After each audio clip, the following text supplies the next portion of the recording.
शुक्लाम्बरधरं विष्णुं शशिवर्णं चतुर्भुजं प्रसन्नवदनं ध्यायेत् सर्वविघ्नोपशान्तये।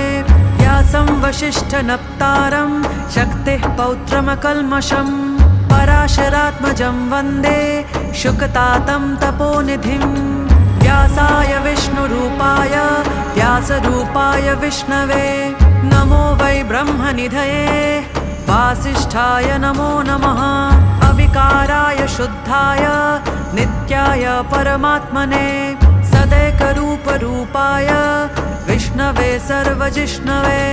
यस्य स्मरणमात्रेण जन्मसंसारबन्धनात् विमुच्यते नमस्तस्मै विष्णवे प्रभविष्णवे। ॐ नमो विष्णवे प्रभविष्णवे। श्रीवैशम्पायन उवाच श्रुत्वा धर्म